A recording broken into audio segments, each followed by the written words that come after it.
Hai, ni muda wa kibwagizo.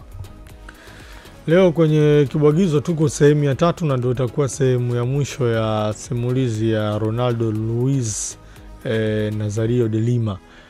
Ronaldo de Lima tulizungumzia kuhusiana na historia yake Ijumaa baada ya kuzimia saa chache kabla ya fainali ya kombe la dunia la mwaka 1998 waliocheza dhidi ya Ufaransa, lakini tukarudi mpaka baadaye baada ya Ronaldo de Lima kuja kupata majeraha ambayo yalimweka nje kwa miezi 17.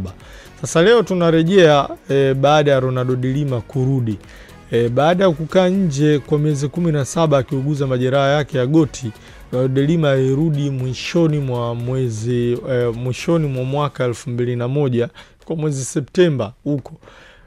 De Lima hapo anarudi, wachezaji wenzake kwanza walinyamaza kimya, siku wanamuona Ronaldo de Lima yuko mazoezini anaanza kufanya mazoezi ya kugusa mpira. Na alipoweza kusprinti tu Ronaldo de Lima, staff yote ya Inter Milan ilipiga makofi kwamba huyu mchezaji sasa kweli ameanza kurudi. Ronaldo de Lima aliporejea Inter Milan alicheza mechi chache, kuwa na mechi nyingi, na mwaka 2002 ulipopinduka mwaka, wachache sana waliamini Ronaldo de Lima anaweza kuwa sehemu ya kikosi cha timu ya taifa Brazil kitakachoenda kwenye kombe la dunia lilofanyika nchini Korea na Japan mwaka 2002. Wakati ule mwaka 98 kocha wa timu ya taifa Brazil alikuwa Mario Zagallo, lakini mwaka huo 2002 sasa kocha wa timu ya taifa Brazil alikuwa si mwingine bali ni Luis Felipe Scolari, kocha ambaye aliamua kumuita Ronaldo de Lima, ingawa hata mwenyewe anasema hakuwa na uhakika, licha ya kwamba alimuita Ronaldo de Lima kwenye kikosi kwa sababu hakuwa na mechi nyingi na ametoka kwenye majeraha ya muda mrefu miezi 17. Kwa hiyo anasema hiki kilichomfanya muita Ronaldo de Lima timu ya taifa ni kwa sababu aligundua anafanya mazoezi yake privately kwenye jiji la Rio de Janeiro nchini Brazil, na akamuita kwenye timu ya taifa. Na Ronaldo de Lima alipoingia kwenye timu ya taifa, wachezaji wakawa wanaamini Ronaldo de Lima atawasaidia, na kweli mwaka 2002 kwenye kombe la dunia kwanza Ronaldo de Lima ndo akawa gwiji wa PlayStation kwenye vyumba vya hotelini. Yeye ndo alikuwa anaorganize mashindano ya kucheza video games ya PS, na wanasema siku moja alikuwa ni mshindani sana kama ambavyo yuko mshindani uwanjani, na inaelezwa siku moja alifungwa na Ronaldinho kwenye PlayStation. Akamwambia Ronaldinho, basi wewe inabidi usitumie wifi hapa kwa sababu umemfunga bingwa. Na baadaye Rivaldo anaeleza ukali wao wa kikosi kizuri haukuishia hapo. Warudi uwanjani na Ronaldo de Lima wakati huo alikuja na style ya kunyoa nywele, ananyoa nywele zote anaacha hapa mbele. Na alikuja akatoa siri kwa nini alikuwa ananyoa vile. Anasema style yake ya kunyoa ilimsaidia kuepuka maswali mengi kuhusiana na majeraha yake. Watu wengi walikuwa wanazungumzia majeraha yake. Kwa hiyo yeye kwenda na style ile ya kunyoa nywele kuacha mbele hapa, anasema ilikuwa ni kwa ajili ya kuwa distract watu wasizungumze kuhusu majeraha yake. Na alifanikiwa hilo kwa sababu ilikuwa ni style ya peke yake ya unyoaji, watu wengi walikuwa wanaizungumzia. Na alisaidia Brazil bwana kufika hatua ya nusu finali, na hapo ndiko inaelezwa watu waliona tabasamu lile la Ronaldo de Lima limerudi, na alikuwa anacheza akiwa na confidence, na akaisaidia Brazil kwenye finali yao. Sasa walikutana na Ujerumani. Golini Ujerumani huko yuko Oliver Kahn, watu wengi hapo mjini wanapenda kumuita mikono 100, goalkeeper wa timu ya taifa ya Ujerumani. Kwenye ile finali bwana, Brazil walifunga Ujerumani na Ronaldo de Lima alifunga hizo goli zote mbili. Goli ambalo linakumbukwa ni goli la pili ambalo alipiga mpira mbali ambako Oliver Kahn alishindwa kufika. Na baada ya ile mechi Ronaldo de Lima inaelezwa wachezaji wenzake walimfuata kwenda kumpongeza kwa sababu aliwaahidi vyumbani kabla ya mechi ya finali kwamba mimi nimecheza finali leo, nitacheza kwa sababu nataka kurekebisha yale yalotokea mwaka 98 wakati tunafungwa, kwa sababu Ronaldo de Lima alizimia. Na baada ya kushinda kombe la dunia mwaka 2002, Ronaldo de Lima alimaliza yale mashindano akiwa na goli 8, na yeye ndo alikuwa mfungaji bora wa mashindano ya kombe la dunia mwaka 2002.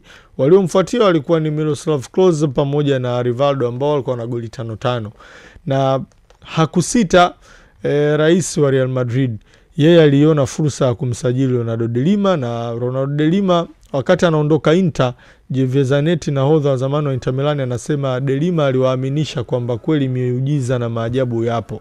Kutoka kukaa nje miezi 5 alafu akarudi uwanjani akaumia akakaa nje miezi 17, alafu akarudi anaenda kuwa top scorer wa kombe la dunia. Wanasema pale wao waliamini kwamba miujiza na maajabu yapo kwenye mpira. Na Ronaldo de Lima alipoenda Real Madrid, madaktari walikuwa na wasiwasi na fitness yake, lakini Florentino Perez akisema mimi sijasajili mchezaji, nimesajili furaha. Na Ronaldo de Lima kweli aliwapelekea Real Madrid furaha, na watu wanakumbuka mechi kubwa ambayo alipigiwa makofi kwenye uwanja wa ugenini ni mechi dhidi ya Manchester United kwenye ligi ya mabingwa barani Ulaya. Ronaldo de Lima Bernabeu walishinda 3-1. Walipoenda Old Trafford, Ronaldo de Lima alipiga hat-trick pale pale Old Trafford, akifunga goli dakika 12, dakika 50 na dakika 59. Mashabiki wa Manchester United Old Trafford walisimama kumpongeza. Na hiyo mechi Real Madrid ilimalizika walifungwa goli 4-3 na United, lakini wakati wako kwenye corridor Sir Alex Ferguson yeye mwenyewe alimpongeza de Lima na akakiri kwamba hakuwahi kwa wakati huo kukutana na mpinzani ambaye anacheza kwenye level kubwa kama Ronaldo de Lima. Swali kubwa lilibaki, watu walikuwa wanamlaumu sana Ronaldo de Lima kwa nini anashindwa kubalance uzito wake, ananenepa sana. Kumbe watu wengi hawakuwa wanafahamu kwamba Ronaldo de Lima alikuwa na matatizo ya kiafya ambayo aliamua kuyaficha. Alikuwa na tatizo la thyroid ambalo lilikuwa linafanya metabolism zake ziwe slow, jambo ambalo lilikuwa linamshinda yeye kubalance uzito wake wa mwili. Na hilo aliamua kuja kulizungumza baada ya kuja kustaafu soka. De Lima alifanya press conference ya kutangaza kustaafu soka, na hapo ndo akatangaza kwamba mimi, watu wengi walikuwa wananiona nashindwa kubalance uzito wa mwili, lakini walikuwa hawajui kwamba nilikuwa na tatizo la thyroid ambalo lilikuwa lina slow down metabolism yangu, nikashindwa kubalance uzito wa mwili. Kwa hiyo anasema yeye hakusema hivyo wakati anacheza kwa sababu watu wangeona anaitumia hiyo kama excuse. Badala yake aliamua kustaafu soka, ndo akaweka wazi. Ronaldo de Lima bwana anakumbukwa sana nchini Hispania kwa tukio lake la kiungwana alilofanya. Siku moja alitembelea hospitali bila hata media, na alipokwenda hospitalini akamkuta dogo ambaye alikuwa anaumwa kansa, na akamwahidi nikifunga goli mechi ijayo itakuwa ni kwa ajili yako. Akamwachia na jezi ya Real Madrid. Siku de Lima mechi iliyofuata kweli akafunga goli na akaangalia juu ya mawingu, akiashiria kwamba hiyo ndio zawadi ya ahadi aliyoitimiza kwa yule mtoto aliyokuwa anakufa kwa ajili ya ugonjwa wa kansa. Na wazazi wa yule mtoto walikiri kwamba tukio lile alilofanya de Lima lilibaki kwa siku ya furaha kwenye maisha ya kijana wao ambaye alikuwa ni mgonjwa wa kansa. Hai, nikutakia asubuhi njema. Ulikuwa ukisikiliza toka saa 12 mpaka sasa ni muda wa Power Bank. Asubuhi njema kwako, tukutane kesho mapema sana kwenye bao la asubuhi.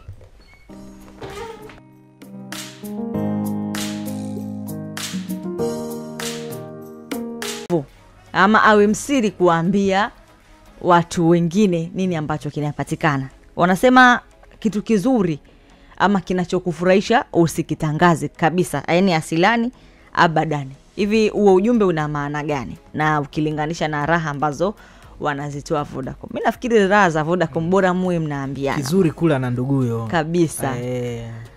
Fuate msemo wa wahenga. Yote ni misemo ya wahenga. Sema wahenga bwana. Inategemea ulikuwa unatumia. Mfano kizuri kula na wenzio. Ndio kama hii Vodacom. Kuna vile wanasema vizuri ambavyo hutaki kuvisema kama hakijakamilika. Kwa sababu kuna watu wengine husda hasidi. Kwa ili kukwepa baadhi ya mambo ya walimwengu itakiwa kama jambo halijakamilika usiliseme. Kama unaenda kusajili line unabidi hilo unalisema. Kweli? Kwa sababu ile mambo yakakugomea. Ila kweli mimi kuna siku bwana nilikuwa nachukua router ya Vodacom, ninayo mpaka hapa ya nyumbani, na ambao unaweza kutembea nayo, ni mini pocket fulani hivi ya kinyama sana, tani wapi siri ya. Na nina kwenye handbag hapa. Sasa wakati nasajili, si ndio hivyo kuambia watu mambo yako, namba ya NIDA niliweka karibia mara 5 ndugu yangu. Inagoma mpaka yule mtu ananisajili akaniambia sijui nije kesho, nikamwambia maana unaweza kuwapigia simu wakija nyumbani, hiyo huduma wanafanya na ni free kabisa. So nikamwambia hapana, mtu subiri tufanye mara ya 6 na ya 7, mtu jipe muda kidogo, unaweza ukachill pale tukajipa muda kidogo, labda system inasumbua. So hiyo inaweza ikawa ina apply hapo. Subiri mambo yako yakamilike ndio unashare habari zako. Sasa hayo tunayapata kupitia Vodacom. Kwa hiyo kama unaenda kusajili line, amka mapema, oga vizuri, nenda kwenye branch ama wale wanaopita mtaani, unaweza ukamwita kaambia nisajili line. Ukishamaliza, ukishapata dakika, kwa sababu unaweka pale kama 1000 hivi, then unapata dakika kama zote, MB za kutosha na SMS kama zote. Pale sasa ndo unaanza kupiga simu. Oya Nation, umeona namba yangu ya Voda? Namba yangu mpya hiyo. Yeah. Sawa. Saa 2:31 tuambie hapo YouTube, wewe unatumia mbinu gani kwenye kuifanya Vodacom kuwa sehemu ya furaha katika maisha yako? Sasa ananiambia Vodacom ni raha sana na yeye basi anaenjoy mpaka basi. Hao ni baadhi ya wale wanufaika ambao wanapiga nyota 150.00 ama wanatumia app, lakini pia wanatumia ya Kokutu. Ina maana unapiga nyota 149.01 alama ya reli. Kule unawashtua kwenye basket. Huwa unaambia mambo ya Vodacom. Kule si Vodacom ni mdhamini. Wow. Kwa yani kule taarifa wote tunakuwa na taarifa kwamba Vodacom ndio ambao wanatupa nguvu. Sawa. Tumemaliza hivyo kwenye habari za Tanzania. Alikuwa kidogo kuhusiana na timu ya taifa. Changamoto yake ndio hiyo. Hakuna muda mrefu wa maandalizi, hakuna muda wa mwalimu kuanza kuweka mbinu zake na zikakliki haraka. Yani kama leo hii Falls ndio ungempa timu ya taifa, kiukweli amekaa na Yanga kwa muda mrefu vile, alafu unampa timu ya taifa maandalizi yenyewe wiki mbili, kiukweli ingekuwa ni mtihani. Lakini sasa kinachosaidia timu ya taifa cha kwanza ni ubora wa wachezaji. Lazima muwe na wachezaji walio bora ambao cha kwanza ni tactical awareness yao, yani uelewa wao wa kimbinu na kiufundi unatakiwa uwe ni mkubwa.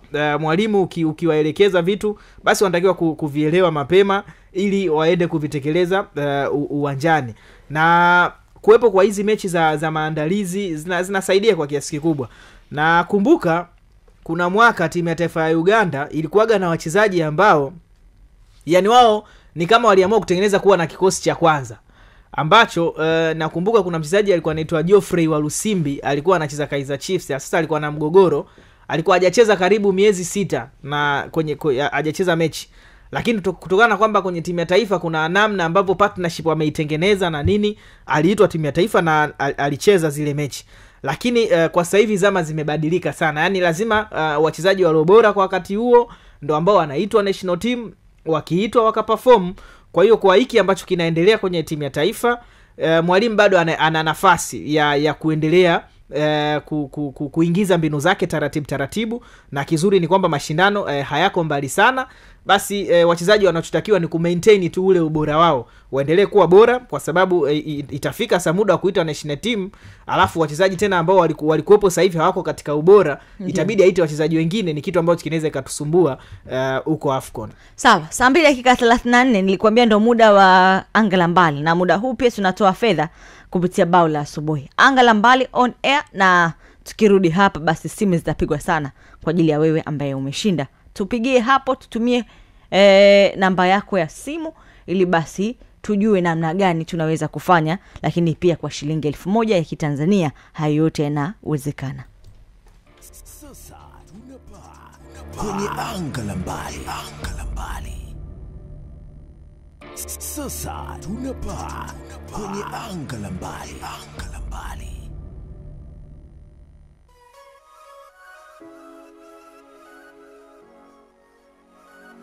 Taarifa mbalimbali za kutokea Afrika mpaka ulimwenguni kote. Tunaanzia wapi kwenye anga la mbali? Na tukianza basi tuanze na fedha Nasho. Tunakwenda kutoa fedha muda si mrefu, bonus za mshua shilingi 50,000 kwa watu 50, na hii ni draw yetu ya saa 2:35. Lakini tutakuwa na draw nyingine kabla ya sisi kutoka hapa.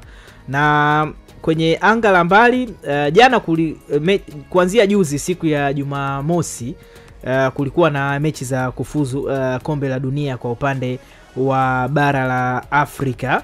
Na ilikuwa siku ya Ijumaa, lakini Jumamosi kulikuwa na mapumziko, na jana Jumapili kulikuwa na mechi pia ambazo zilichezwa. Na tukianza na mchezo ambao Burkina Faso walipata ushindi wa mabao 3-1 dhidi ya Ethiopia. Hii ni kundi A, kundi ambalo tayari Misri wamepata nafasi ya kufuzu, lakini Djibouti walifungwa mabao 2-1 dhidi ya Sierra Leone, wakati Egypt walishinda bao 1-0 dhidi ya Guinea Bissau, na Zambia walipoteza bao 1-0 nyumbani dhidi ya Niger. Bwana, mechi zao za ugenini wamekuwa na bahati ya kupata matokeo. Walitufunga sisi hapa Zanzibar 1-0 na jana wameshinda 1-0 dhidi ya Zambia. Mechi nyingine ilikuwa ni Group H, Chad walipoteza mabao 3-2 dhidi ya Jamhuri ya Afrika ya Kati. Celestine Ekua alitupia bao katika mabao mawili ambayo Chad walifunga, lakini Ghana walipata ushindi wa 1-0 dhidi ya visiwa vya Komoro, na Mali walipata ushindi wa mabao 4-1 dhidi ya Madagascar. Ghana wamefanikiwa pia Chisano kufuzu kombe la dunia na inakuwa ni taifa la 5 kwa upande wa Afrika. Mataifa 4 yametoka kaskazini mwa Afrika, Tunisia, Misri, Algeria pamoja na Morocco, na Ghana imekuwa taifa la kwanza tofauti na kaskazini mwa Afrika kufuzu. Kwa hiki ambacho wanakifanya Ghana kwenye kombe la dunia lililopita pale Qatar walikuwepo, na safari hii tena wamefanikiwa kufuzu bila shaka, na hii ni mara yao ya 5. Bila shaka sio story kwa Ghana kufuzu.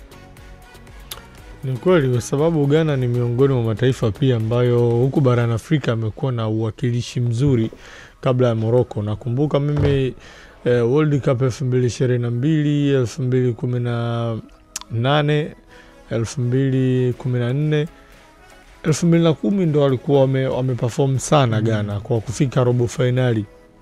Nakumbuka walimtoa Marekani hatua 16 bora, lakini wakaja wakaenda kwenye hatua ya robo finali wakatolewa kwenye mikwaju ya penalty na Uruguay pale kwenye kombe la dunia lilofanyika nchini Afrika Kusini. Baada ya hapo Ghana wamekuwa wakiendelea kushiriki michuano ya kombe la dunia, lakini hatukuwahi kuiona Ghana ile tena, na hatukupata timu yoyote kutoka huku kwetu Afrika ambayo ilienda kufanya vizuri, ukitoa timu ya taifa ya Senegal ambayo na yenyewe iliondolewa kwenye michuano ya kombe la dunia kwenye hatua 16 bora mwaka 2022 na timu ya taifa ya England kwa kufungwa goli 3-0. Ukiangalia 2022 tulikuwa tunamwakilishi Senegal ambaye alitolewa 16 bora. Ukirudi hapo nyuma utarudi mpaka 2018. Tunisia alikuwa kwenye kundi gumu la Ubelgiji na England akaishia hatua ya makundi. Utakumbuka pia Misri walikuwa kwenye kundi dhidi ya Urusi, kwenye hilo kundi kwa kuna Uruguay, kwa kuna Saudi Arabia. Misri akapigika mechi dhidi ya Saudi Arabia, akapigwa mechi dhidi ya Urusi. Ukiangalia mechi dhidi ya Uruguay pia alifungwa. Ukitoka hapo tulikuwa tuna Mwafrika mwingine Senegal naye, ambaye kwenye kundi lake pia ilikuwa kundi gumu mwaka 2018. Alikuwa kwenye kundi na Colombia, alafu ukiangalia kundi lao lilikuwa lina Japani. Kwa hiyo mechi moja alimfunga Poland, alafu mechi ambayo alikuwa anatakiwa aende kushinda ili aingie kwenye 16 bora akafungwa dhidi ya Colombia. Tuko huyo ni mwakilishi wetu wa 3. Mwingine alikuwa Nigeria ambaye alikuwa kwenye kundi moja na Argentina, Croatia pamoja na yeye mwenyewe. Na isivyo bahati walikuwa pia na mtu mmoja ambaye hakuwa mwenyeji sana kwenye mashindano, alikuwa wakati huo ndo mara ya kwanza anashiriki Iceland na akapigwa. Argentina mechi ya Croatia akafungwa, alitoa sare na wale Iceland, lakini Argentina akaja kumfunga Nigeria ambaye pia alifungwa na Croatia. Kwa na Nigeria naye alikuwa mwakilishi wetu mwingine ambaye alishatoa makundi. Kwa hiyo track back hivyo utagundua wawakilishi wetu hawakuwa na wakati mzuri kwenye finali ya kombe la dunia mwaka 2018 kwa sababu tulikuwa na timu moja tu iliyofika hatua 16 bora. Ukirudi utakuta 2010 ndio tulikuwa tuna Ghana ambao sasa rekodi ilikuja kuvunjwa ikiwa rekodi mpya na Morocco mwaka 2022 baada ya wao kufika nusu finali. Kwangu mimi Ghana kufika kombe la dunia sio story wao kufuzu kwenda kombe la dunia. Story ni lini tutaiona Ghana ikirudi tena angalau basi kwenye robo finali ya kombe la dunia kama walivyofanya mwaka 2010. Otherwise mengine yote atakuja hapo mbele tena sio story kwa Ghana, kwa sababu tena ukiangalia majina Ghana ile ilikuwa inaonekana Ghana kali kuliko Ghana ya sasa. Sasa hivi unaona anaimbwa Mohamed Kudus sana, lakini na Semenyo, lakini Ghana ile kwa kuna Asamoah Gyan, kwa kuna kama kina Kevin Prince Boateng, kina Suleiman Muntari, na pia kwangu mimi nafikiri Ghana ile ilikuwa inaonekana iko golden sana kuliko hii. Kwa hivyo mimi matarajio yangu kwa Ghana ni kuiona tena ikifika kwenye hatua za mtoano. na safari hii 2022 yani Afrika tumekuwa na huo ugonjwa. Mmoja akipita kwenda hatua mtoano, wengine wote wanaishia hatua za makundi. Kwa hiyo natamani labda kombe la dunia itakayofanyika mwakani tuwe na mwakilishi zaidi ya mmoja kwenye michuano ya kombe la dunia katika hatua za mtoano. Sawa. Na leo kuna michezo pia. Kuna michezo 8. Sudani Kusini watacheza dhidi ya Togo. Na nimependa bwana, Sudani Kusini uwanja wao umekidhi vigezo, ule Juba International na juzi katika mchezo wao dhidi ya Senegal wamecheza pale na wakafungwa mabao 5-0. Lakini kuna taifa kubwa kama Zimbabwe, Namibia, mataifa viwanja vyao havijakidhi vigezo. Na Zimbabwe mechi yao dhidi ya South Africa walichezea kule South Africa, lakini Namibia wanatumia uwanja wa Botswana ule ulioko Francistown. Lakini kwa Sudani Kusini, taifa changa, uwanja wao wa Juba International umetumika, na leo watacheza pia katika uwanja wao huo wa Juba International dhidi ya Togo. Lakini Lesotho watakipiga dhidi ya Zimbabwe. Cameroon watacheza dhidi ya Angola, Cape Verde dhidi ya Eswatini, wakati Mauritius dhidi ya Libya.